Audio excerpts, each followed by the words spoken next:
श्री दुर्गा सप्तशती द्वितीय अध्याय। देवताओं के तेज से देवी का प्रादुर्भाव और महिषासुर की सेना का वध। सर्वप्रथम ध्यानम। ओम अक्षस्त्रक परशुं गदेषु कुलिशं पदम धनुष्कुंडिकां दंडम शक्तिमसीं च जलजम घंटा सुराभाजनम शूलम पाश सुदर्शने च दधतिं हस्ते प्रसन्नानां सेवे सैरेव मर्दिनी मिह महालक्ष्मीं सरोज स्थिताम्। अर्थात मैं कमल के आसन पर बैठी हुई प्रसन्न मुख वाली महिषासुर मर्दिनी भगवती महालक्ष्मी का भजन करता हूँ, जो अपने हाथों में अक्षमाला, फरसा, गदा, बाण, वज्र, पदम, धनुष, कुंडिका, दंड, शक्ति, खड़ग, ढाल, शंख, घंटा, मधुपात्र, शूल, पाश और चक्र धारण करती हैं। ओम ह्रीम। ऋषि कहते हैं, पूर्व काल में देवताओं और असुरों में पूरे 100 वर्षों तक घोर संग्राम हुआ। उसमें असुरों का स्वामी महिषासुर था और देवताओं के नायक इंद्र थे। उस युद्ध में देवताओं की सेना महाबली असुरों से परास्त हो गई। संपूर्ण देवताओं को जीतकर महिषासुर इंद्र बन बैठा। तब पराजित देवता प्रजापति ब्रह्मा जी को आगे करके उस स्थान पर गए जहाँ भगवान शंकर और भगवान विष्णु विराजमान थे। देवताओं ने महिषासुर के पराक्रम तथा अपने पराजय का यथावत वृत्तांत उन दोनों देवेश्वरों से विस्तार पूर्वक कह सुनाया।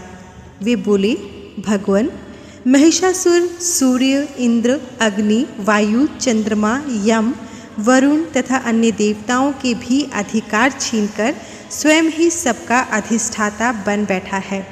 उस दुरात्मा महिष ने समस्त देवताओं को स्वर्ग से निकाल दिया है। अब वे मनुष्यों की भांति पृथ्वी पर विचरते हैं। दैत्यों की यह सारी करतूत हमने आप लोगों से कह सुनाई। अब हम आपकी ही शरण में आए हैं, उसके वध का कोई उपाय सोचिए। इस प्रकार देवताओं के वचन सुनकर भगवान विष्णु और भगवान शिव ने दैत्यों पर बड़ा क्रोध किया। उनकी भुएं तन गई। तब अत्यंत कोप में भरे हुए चक्रपाणी श्री विष्णु के मुख से एक महान तेज प्रकट हुआ। इसी प्रकार ब्रह्मा, शंकर तथा इंद्र आदि अन्य अन्य देवताओं के शरीर से भी बड़ा भारी तेज निकला। वह सब मिलकर एक हो गया। महान तेज का वह पुंज जाज्वल्यमान पर्वत सा जान पड़ा। देवताओं ने देखा, वहाँ उसकी ज्वालाएं संपूर्ण दिशाओं में व्याप्त हो रही थी। संपूर्ण देवताओं के शरीर से प्रकट हुए उस तेज की कहीं तुलना नहीं थी। एकत्रित होने पर एक नारी के रूप में परिणत हो गया और अपने प्रकाश से तीनों लोकों में व्याप्त जान पड़ा। भगवान शंकर का जो तेज था, उससे उस देवी का मुख प्रकट हुआ। यमराज के तेज से उसके सिर में बाल निकल आए। श्री विष्णु भगवान के तेज से उसकी भुजाएं उत्पन्न हुई। चंद्रमा के तेज से उनका वक्षस्थल और इंद्र के तेज से मध्य भाग का प्रादुर्भाव हुआ। वरुण के तेज से जंघा और पिंडली तथा पृथ्वी के तेज से नितंब भाग प्रकट हुआ। ब्रह्मा के तेज से दोनों चरण और सूर्य के तेज से उनकी अंगुलियां हुई। वसुओं के तेज से हाथों की अंगुलियां और कुबेर के तेज से नासिका प्रकट हुई। उस देवी के दांत प्रजापति के तेज से और तीनों नेत्र अग्नि के तेज से प्रकट हुए। उनकी भुएं संध्या के और कान वायु के तेज से उत्पन्न हुए।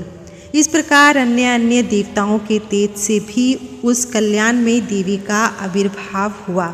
तदनंतर समस्त देवताओं के तेजपुंज से प्रकट हुई देवी को देखकर महिषासुर के सताए हुए देवता बहुत प्रसन्न हुए। पिनाकधारी भगवान शंकर ने अपने शूल से एक शूल निकालकर उन्हें दिया। फिर भगवान विष्णु ने भी अपने चक्र से चक्र उत्पन्न करके भगवती को अर्पण किया। वरुण ने भी शंख भेंट किया। अग्नि ने उन्हें शक्ति दी। वायु ने धनुष तथा बाण से भरे हुए 2 तरकश प्रदान किए। सहस्त्र नेत्रों वाले देवराज इंद्र ने अपने वज्र से वज्र उत्पन्न करके दिया और ऐरावत हाथी से उतारकर एक घंटा भी प्रदान किया। यमराज ने कालदंड से दंड, वरुण ने पाश, प्रजापति ने स्फटिकाक्ष की माला तथा ब्रह्मा जी ने कमंडलू भेंट किया।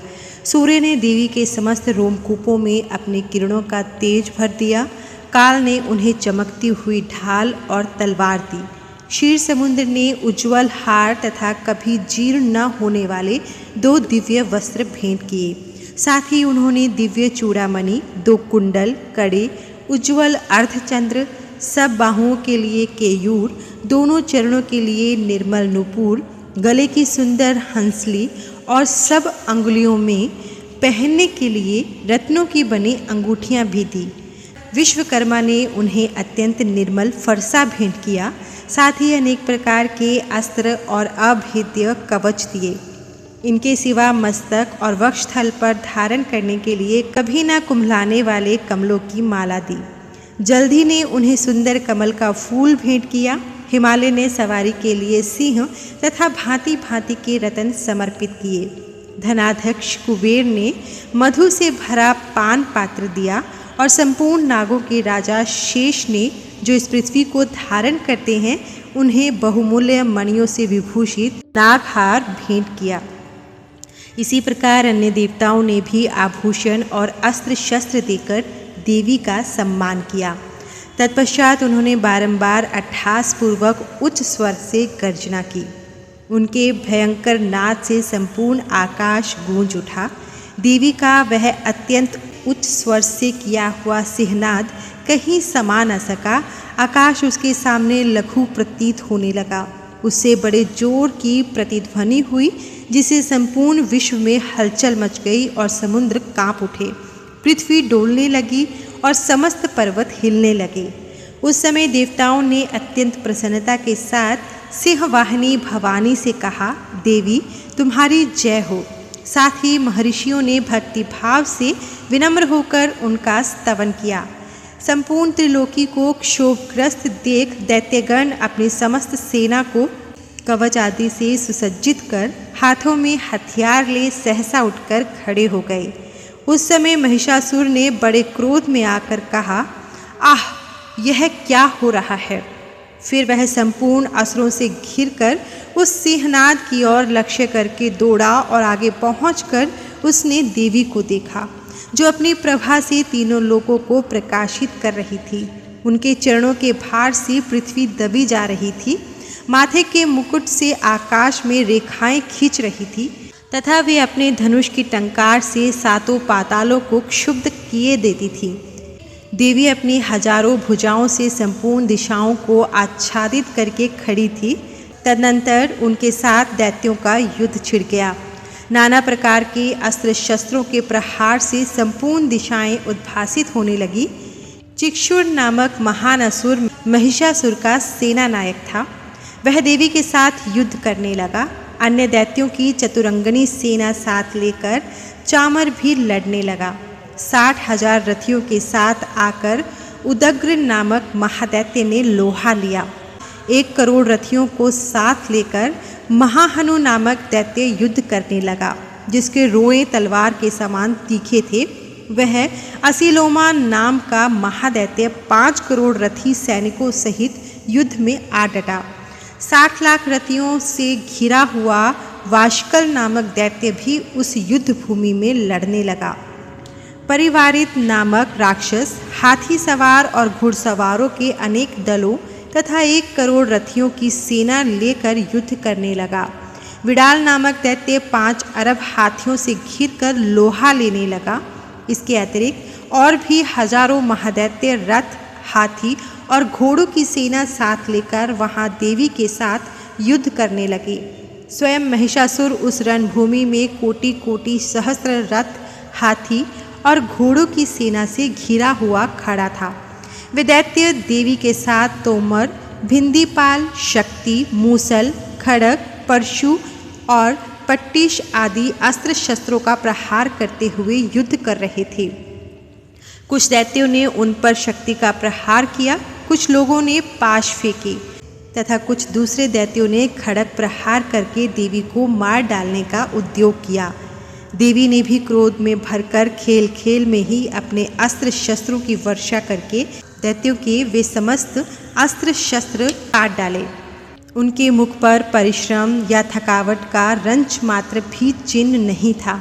देवता और ऋषि उनकी स्तुति करते थे और वे भगवती परमेश्वरी दैत्यों के शरीरों पर अस्त्र शस्त्रों की वर्षा करती रही। देवी का वाहन सिंह भी क्रोध में भरकर गर्दन के बालों को हिलाता हुआ असुरों की सेना में इस प्रकार विचरने लगा मानो वनों में दावानल फैल रहा हो। रणभूमि में दैत्यों के साथ युद्ध करती हुई अंबिका देवी ने जितने निःश्वास छोड़े वे सभी तत्काल सैकड़ों हजारों गणों के रूप में प्रकट हो गए और परशु, भिंदीपाल, खड्ग और पट्टिशादी अस्त्रों द्वारा असुरों का सामना करने लगे।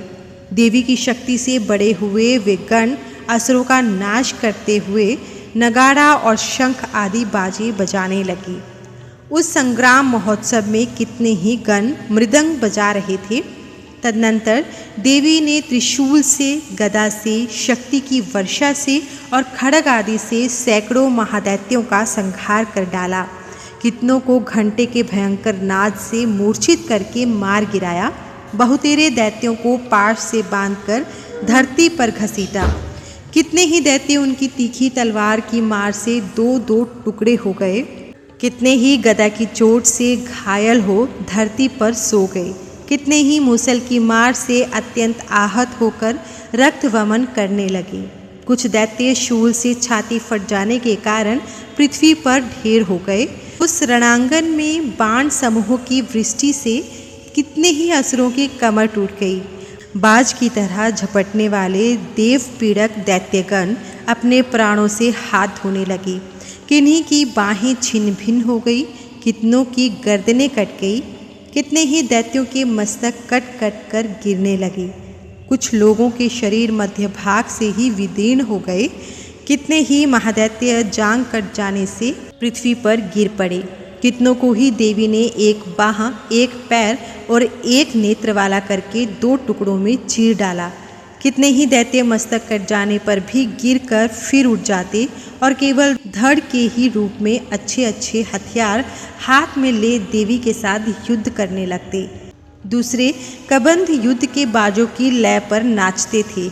कितने ही बिना सिर के धड़ हाथों में खड्ग, शक्ति और रिष्टि लिए दौड़ते थे तथा दूसरे दूसरे महादैत्य ठहरो ठहरो यह कहते हुए देवी को युद्ध के लिए ललकारते थे। जहाँ वह घोर संग्राम हुआ था वहाँ की धरती देवी के गिराए हुए रथ, हाथी, घोड़े और असुरों की लाशों से ऐसी पट गई थी कि वहाँ चलना फिरना असंभव हो गया था। दैत्यों की सेना में हाथी, घोड़े और असुरों के शरीर से इतनी अधिक मात्रा में रक्तपात हुआ था कि थोड़ी ही देर में वहाँ खून की बड़ी बड़ी नदियाँ बहने लगीं। जगदम्बा ने असुरों की विशाल सेना को क्षण भर में नष्ट कर दिया, ठीक उसी तरह जैसे तृण और कांट के भारी ढेर को आग कुछ ही क्षणों में भस्म कर देती है। और वह सिंह भी गर्दन के बालों को हिला हिलाकर जोर जोर से गर्जना करता हुआ दैत्यों के शरीर से मानो उनके प्राण चुने लेता था। वहाँ देवी के गणों ने भी उन महादैत्यों के साथ ऐसा युद्ध किया जिससे आकाश में खड़े हुए देवतागण उन पर बहुत संतुष्ट हुए और फूल बरसाने लगे। इस प्रकार महिषासुर की सेना का वध नामक दूसरा अध्याय पूरा हुआ। तीसरे अध्याय में हम जानेंगे सेनापतियों सहित महिषासुर का वध। तीसरे अध्याय का श्रवण भी हम आज ही करेंगे। श्री दुर्गा सप्तशती तृतीय अध्याय सेनापतियों सहित महिषासुर का वध। ध्यानम। ओम उद्यत भानु सहस्रकांतिम वरुण क्षोमाम शिरो मलिकाम रक्तालिप्पयोधराम जपवटीम विद्याम भीतिम वरम हस्ताब्जैर्धतीम त्रिनेत्र विलसद वक्त्रारविंद श्रियम देवीम वद हिमांशु रतन मुकुटाम वंदे अरविंद स्थिताम। ओम। अर्थात जगदम्बा की श्री अंगों की कांति उदयकाल के सहस्त्रों सूर्यों के समान है। वे लाल रंग की रेशमी साड़ी पहने हुए हैं। उनके गले में मुंडमाला शोभा पा रही है। वे अपने कर कमलों में जप मालिका, विद्या और अभय तथा वर नामक मुद्राएं धारण किए हुए हैं तीन नेत्रों से सुशोभित मुखारविंद की बड़ी शोभा हो रही है। उनके मस्तक पर चंद्रमा के साथ ही रत्नमय मुकुट बंधा है तथा वे कमल के आसन पर विराजमान हैं। ऐसी देवी को मैं भक्तिपूर्वक प्रणाम करता हूँ या करती हूँ। ऋषि कहते हैं, दैत्यों की सेना को इस तरह तहस नहस होता देख महादैत्य सेनापति चिक्षुर क्रोध में भरकर अंबिका देवी से युद्ध करने के लिए आगे बढ़ा। वह असुर रणभूमि में देवी के ऊपर इस प्रकार बाणों की वर्षा करने लगा जैसे बादल मेरुगिरी के शिखर पर पानी की धार बरसा रहा हो। तब देवी ने अपने बाणों से उसके बाण समूह को अनायास ही काटकर उसके घोड़े और सारथी को भी मार डाला। साथ ही उसके धनुष तथा अत्यंत ऊंची ध्वजा को भी तत्काल काट गिराया। धनुष कट जाने पर उसके अंगों को अपने बाणों से बीध डाला। धनुष, रथ, घोड़े और सारथी के नष्ट हो जाने पर वह असुर ढाल और तलवार लेकर देवी की ओर दौड़ा। उसने तीखी धार वाली तलवार से सिंह के मस्तक पर चोट करके देवी की बाईं भुजा में बड़े वेग से प्रहार किया। राजन, देवी की बाह पर पहुंचते ही वह तलवार टूट गई। फिर तो क्रोध से लाल आंखें करके उस राक्षस ने शूल हाथ में लिया और उसे उस महादैत्य ने भगवती भद्रकाली के ऊपर चलाया। वह शूल आकाश से गिरते हुए सूर्यमंडल की भांति अपने तेज से प्रज्वलित हो उठा। उस शूल को अपनी ओर आता देख देवी ने भी शूल का प्रहार किया। उससे राक्षस के शूल के सैकड़ों टुकड़े हो गए। साथ ही महादैत्य चिक्षुर की भी धज्जियां उड़ गई। वह प्राणों से हाथ धो बैठा। महिषासुर के सेनापति उस महापराक्रमी चिक्षुर के मारे जाने पर देवताओं को पीड़ा देने वाला चामर हाथी पर चढ़कर आया। उसने भी देवी के ऊपर शक्ति का प्रहार किया, किंतु जगदम्बा ने उसे अपने हुंकार से ही आहत एवं निष्प्रभ करके तत्काल पृथ्वी पर गिरा दिया। शक्ति टूटकर गिरी हुई देख चामर को बड़ा क्रोध हुआ। अब उसने शूल चलाया, किंतु देवी ने उसे भी अपने बाणों द्वारा काट डाला। इतने में देवी का सिंह उछलकर हाथी के मस्तक पर चढ़ बैठा और उस दैत्य के साथ खूब जोर लगाकर बाहु युद्ध करने लगा। वे दोनों लड़ते लड़ते हाथी से पृथ्वी पर आ गए और अत्यंत क्रोध से भरकर एक दूसरे पर बड़े भयंकर प्रहार करते हुए लड़ने लगे। तदनंतर सिंह बड़े वेग से आकाश की ओर उछला और उधर से गिरते समय उसने पंजों की मार से चामर का सिर धड़ से अलग कर दिया। इसी प्रकार उदग्र भी शिला और वृक्ष आदि की मार खाकर रणभूमि में देवी के हाथ से मारा गया और कराल भी दांतों, मुक्कों और थप्पड़ों की चोट से धाराशायी हो गया। क्रोध में भरी हुई देवी ने गदा की चोट से उद्धत का कचुम्बर निकाल डाला। भिंदीपाल से वाशकल को तथा बाणों से ताम्र और अंधक को मौत के घाट उतार दिया। तीन नेत्रों वाली परमेश्वरी ने त्रिशूल से उग्रास्य, उग्रवीर तथा महाहनु नामक दैत्यों को मार डाला।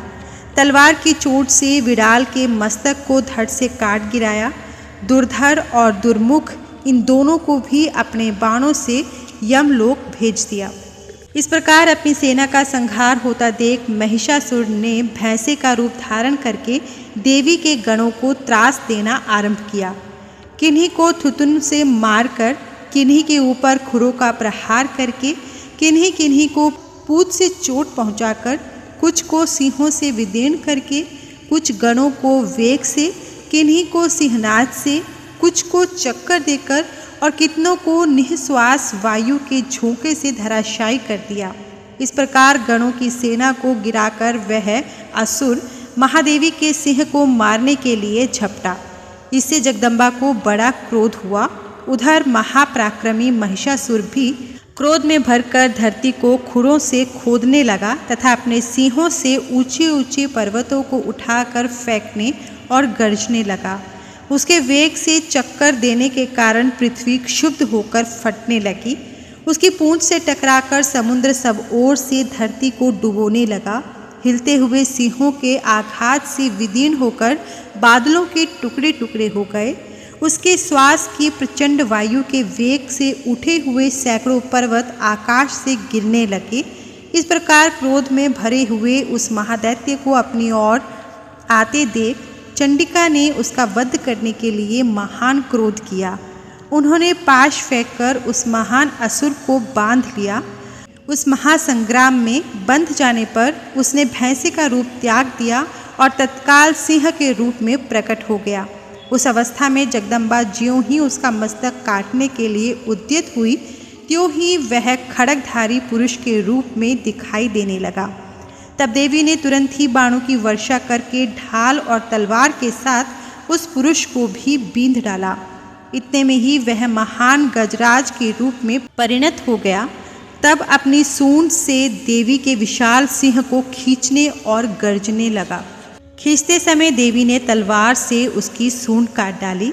तब उस महादैत्य ने पुनः भैंसे का शरीर धारण कर लिया और पहले की भांति चराचर प्राणियों सहित तीनों लोगों को व्याकुल करने लगा। तब क्रोध में भरी हुई जगन्माता चंडिका बारंबार उत्तम मधु का पान करने और लाल आंखें करके हंसने लगी। उधर वह बल और पराक्रम के मद से उन्मत्त हुआ राक्षस गरजने लगा और अपने सिंहों से चंडी के ऊपर पर्वतों को फेंकने लगा। उस समय देवी अपने बाणों के समूहों से उसके फेंके हुए पर्वतों को चूर्ण करती हुई बोली। बोलते समय उनका मुख मधु के मद से लाल हो रहा था और वाणी लड़खड़ा रही थी।